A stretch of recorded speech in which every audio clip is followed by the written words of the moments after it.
2000, 2001, sort of around that kind of span of about like 5 years, from like 1998, 99 and onward.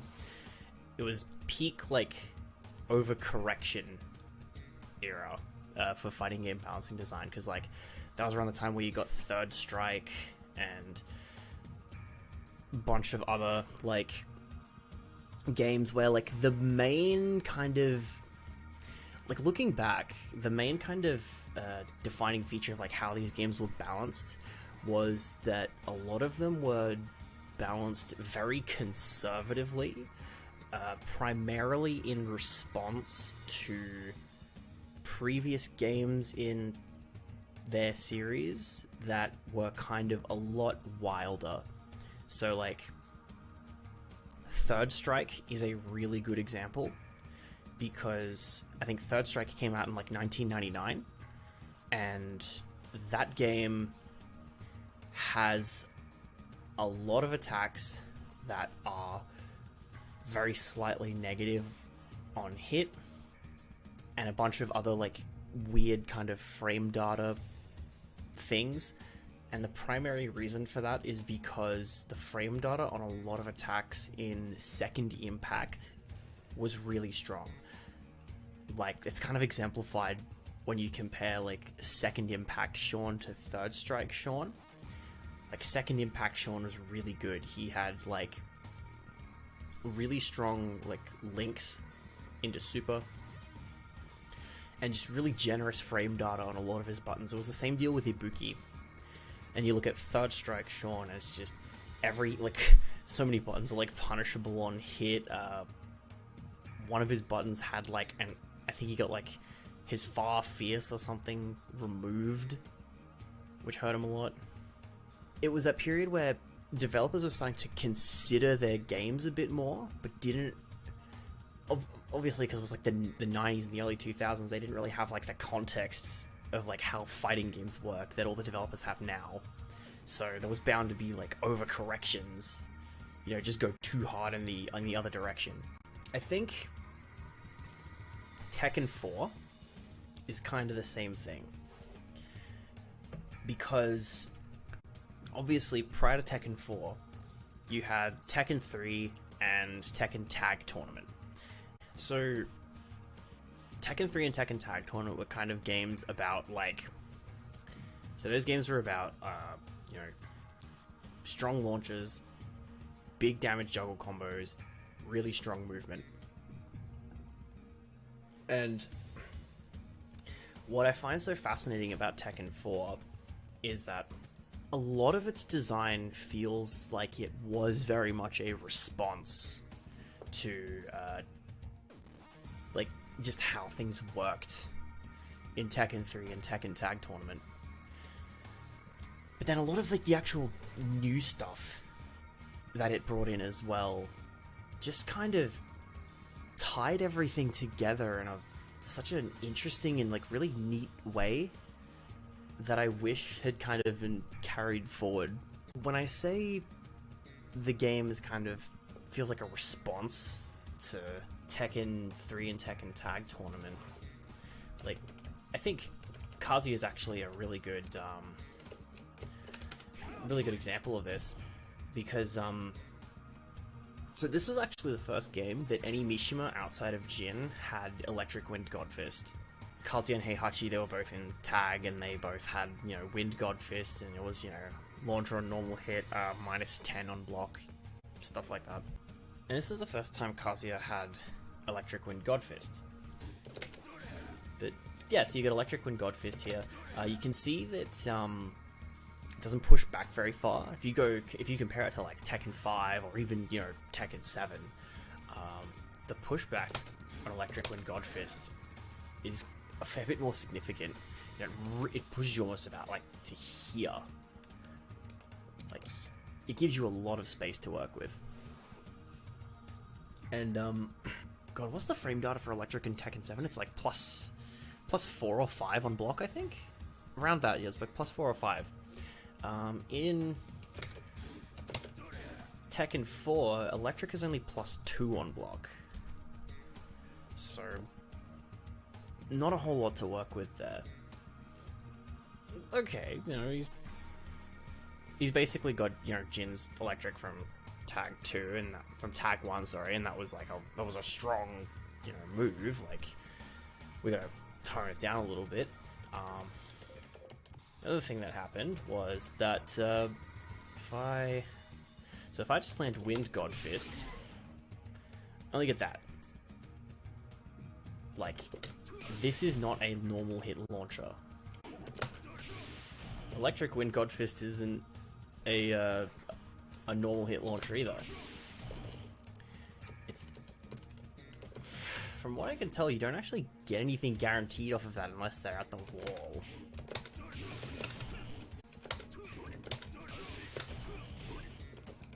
Stuff like that, I guess. If they're at the wall and you land electric, you just get the stomp. But you have to be like right at the wall. So that's gonna kind of set a precedent, I think. You know, this move that, you know, historically always been this huge, you know, normal hit launcher that like a massive damage and there's like a plus 1,000,000 on block. It's only plus 2 on block and it only launches on counter hit. Yeah, so generally a lot more conservative with the with these sorts of moves. And like I said, that's kind of gonna set a precedent. Twin Pistons.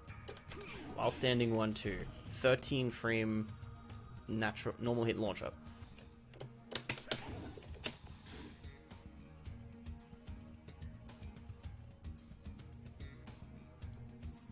Twin Pistons is not a natural combo.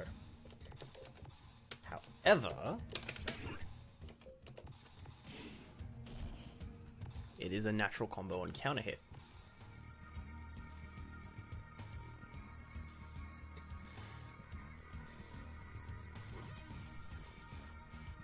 That was how you nerfed moves back then, I guess. I mean,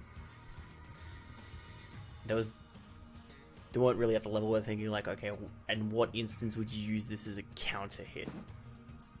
You know? The game at a high level ended up being very centered on like just pokes and just kind of whittling your opponent down. There was just not a lot of access to big damage, which, and you know, especially important is the fact that movement was very like heavily nerfed from Tekken 3 and Tag, because this is actually the first game that introduced Sidewalk. And Sidewalk in this game actually works like, a little bit more like 8-way run in Soul Calibur. So, if you wanted to sidewalk in like Tekken 7, you'd have to basically double tap down, so you get the side step, then you hold down, and then you start sidewalking, or you do the same for up. In this game, all you need to do is hold down, and you sidewalk counterclockwise, hold up, you sidewalk clockwise. Side steps are slow and don't move very far. Backdashes move basically nowhere, even compared to like Tekken 7. Like, look at that. This is range 1. Like, our hands are basically touching. This is about as neutral as you can get. And there's more to it as well, because in Tekken 3 and Tag, those were the first games where you had like actual Korean backdash, you know, this stuff. And combined with the fact that every stage in like Tekken 3 and Tag was infinite, you could just kind of back off forever, as well as like, you know, fishing for, you know, your big damage launches. There was also a lot of like hit and run.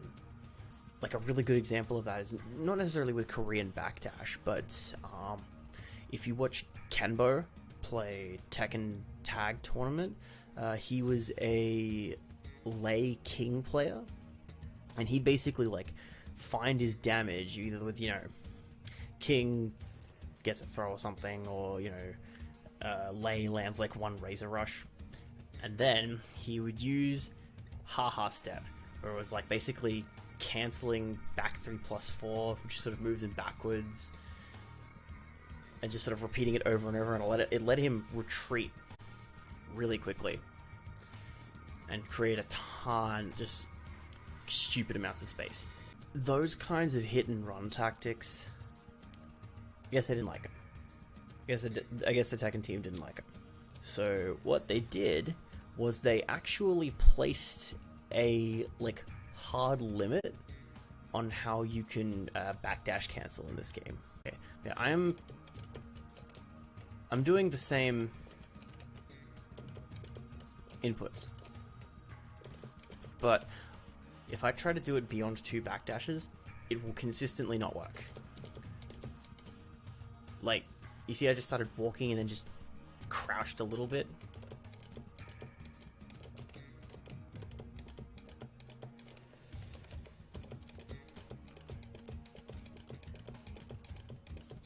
And you see how I'm not, like, getting actual backdashes here?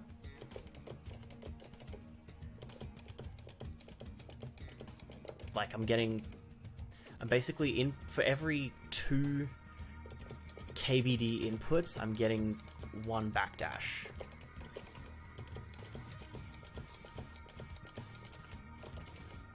So, Tekken 4 actually placed a hard limit on, you know, chaining backdashes together after you were like 2 backdash distances away from your opponent.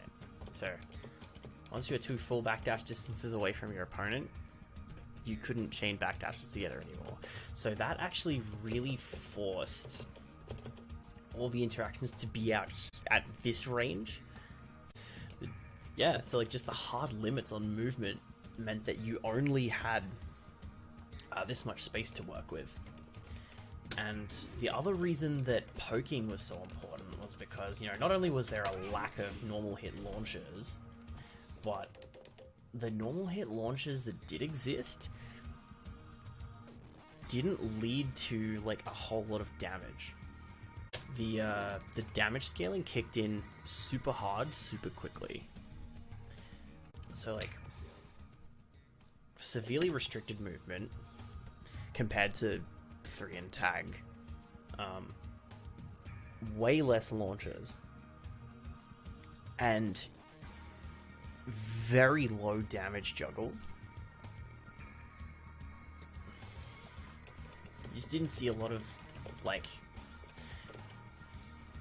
big juggles, you just saw like poking.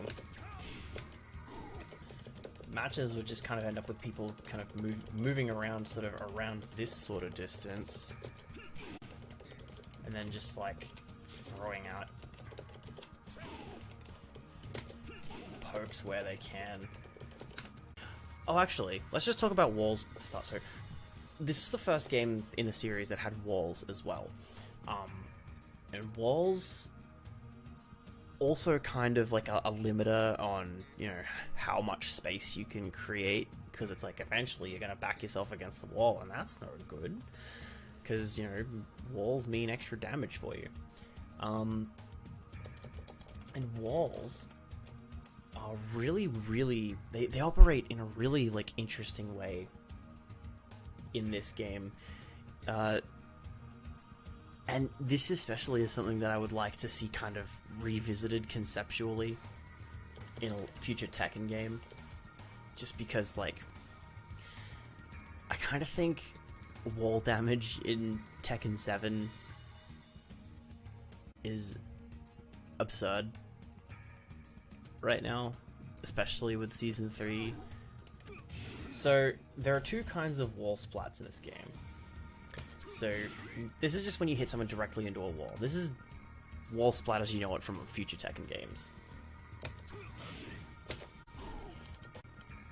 But yeah, so this is just like a regular wall splat.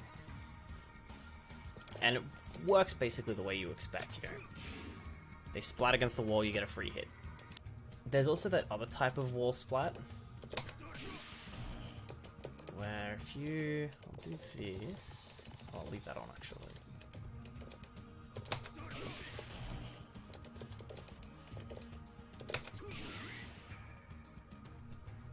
See that? So if I hit him directly into the wall, it's a wall splat. But if it's from further away, or they are airborne, by the time they hit the wall,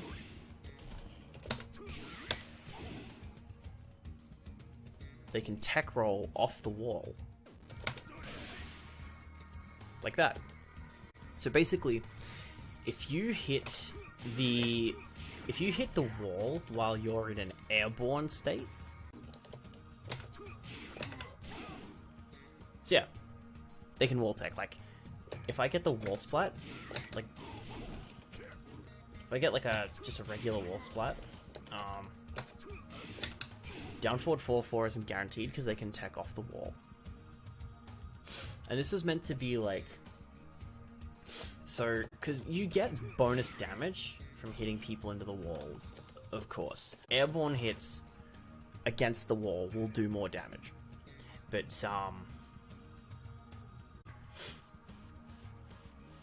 if you get like a full wall splat, you don't get the bonus damage, but they also can't tech off the wall. Like, pretty significant damage boost, but I'm basically returning myself to neutral. Or like, you know, I don't get any like Okizeme basically. So that was kind of what they were going for with the walls. Now it didn't work perfectly because there was a little problem known as side and back wall hit.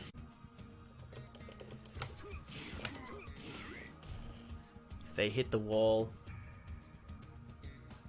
you know, with their side or like facing away from you, they can't tech, which thematically I guess makes sense. Led to some we've all seen the wall infinites, I'm sure. Walls in Tekken 4 were valued not necessarily for their damage potential, but for their utility as like pressure tools. Because, like, you couldn't do, like, a full wall carry combo and then actually combo at the wall because they could just tech off. But goes a bit deeper than that. Because let's pick some other characters. Now, just look at this stage. The stage basically is this big.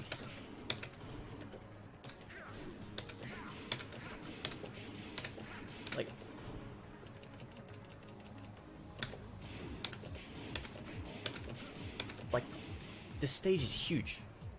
This stage is huge, and it's not just this stage.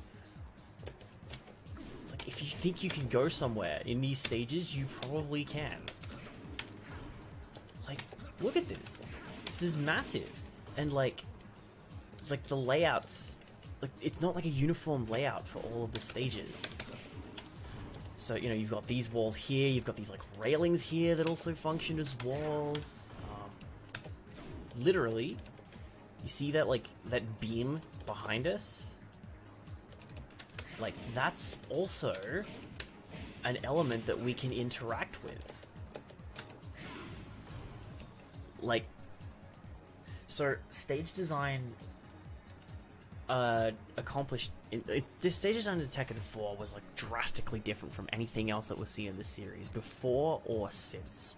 Because in this game, every environment was designed to look and feel like it was a real place. Which achieved two things. It kind of, firstly, it kind of like made each fight feel a bit more immersive. Because it's like, this is, I'm just in a, I'm in a place. Like, I'm just in a place. Like, I feel like I could visit somewhere, like, in my city that looks like this, you know? Like, this feels like a real place. And also, the fact that you had more than just, like, regular walls to contend with. You know, you had things like, you know, these pillars here just kind of show up in the middle, and then you've got like a wall here with some more open space behind it, and then, you know, another smaller wall to the side of it, and then this stage, pick the same characters because I want to go to a different version of the stage.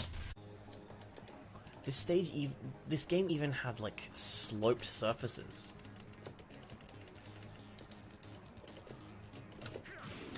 Like, you had uneven elevation in this game as well. And look at the back. We were just there. We were just back there, right in the background there. And now, like, this is all the same stage. You can see that corner we were hanging out in there before. Like, this is all one stage. And you have so many different things to contend with. So, obviously, like I said, that increased the immersion of, like, fighting in this game. But it also opened up a lot of, like, really interesting tactical opportunities and decision making. Because all of these things affected the way you, like, did stuff in very subtle ways. Like, sloped surfaces could get you certain combos that you couldn't get otherwise.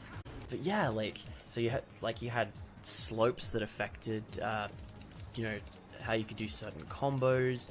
You had all of these, like, basically obstacles here that would give you different things, and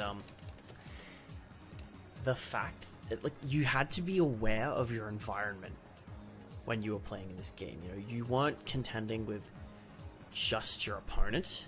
You also had to, you know, think about where you were on the stage as well and what was around you. The fact that you had to contend with all of, like, these environmental factors, that was all tied together by one very important mechanic, which is this thing you've seen me do a few times here. So this is the position switch mechanic. This was the throw that was on 1+3 in this game. And you had a few different ways you could do it. So like a neutral 1+3 would toss the opponent behind you. You'd push people, you know, into the foreground, into the background, or towards, you know, just away from you. You'd obviously do something basic like, oh, I want you to be over here. So, you know, I'm at this, like, certain, you know, elevation. So that means, you know, I've got this kind of advantageous position. But it also meant that you could push people into walls. And this is important, because pushing someone into a wall did deal a small amount of damage. 3 points of damage.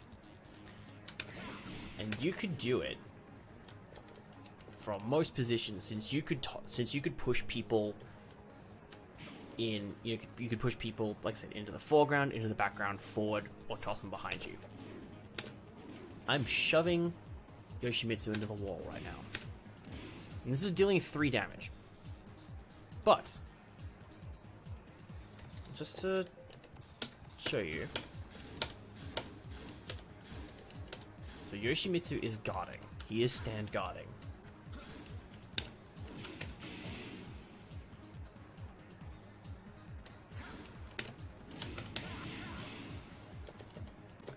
Right at the wall, shoving someone into the wall, like if they're right there, shoving someone into the wall gives you +10.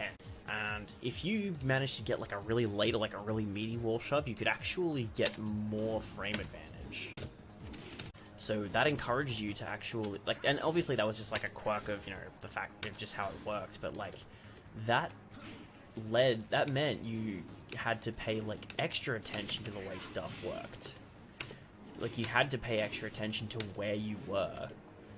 It's like, you know, you can always rely on getting your 10 frame string at the wall after a shove, no matter what.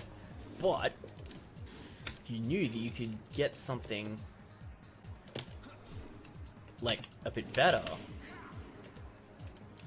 because you were at the right distance, and this is very finicky, so I imagine it didn't have.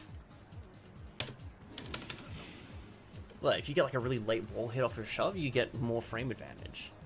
So that was an extra thing you had to pay attention to. And like I said, this is the 1+3 throw.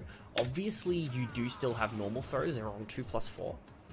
So basically, it was 2 for breaking normal throws and 1 for breaking position switches. But look, so that's a normal throw. This is a position switch. So position switches. Oh, actually, so normal throws, same as usual. They're at 12 frame startup, and the break window is about, you know, normal for Tekken. You can actually see that the position switch is faster.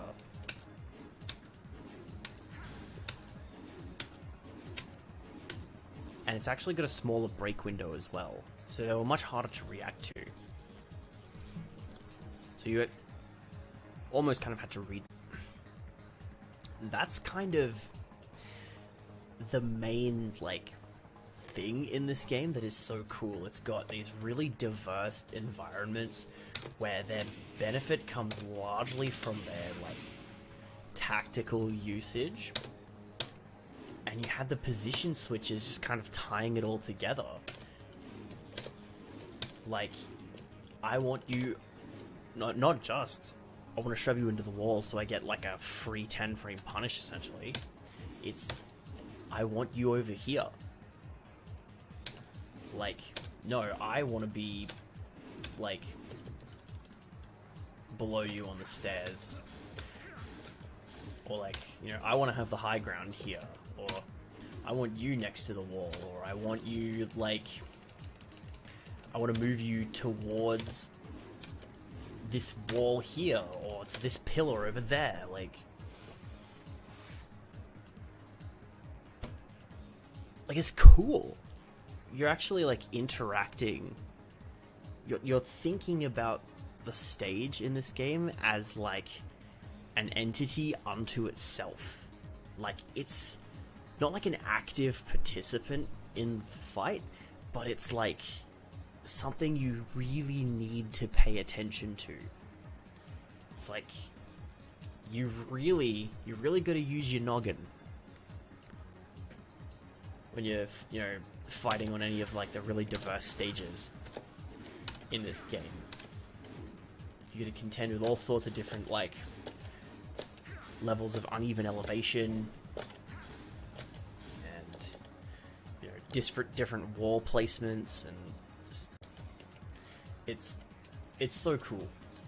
It's so cool.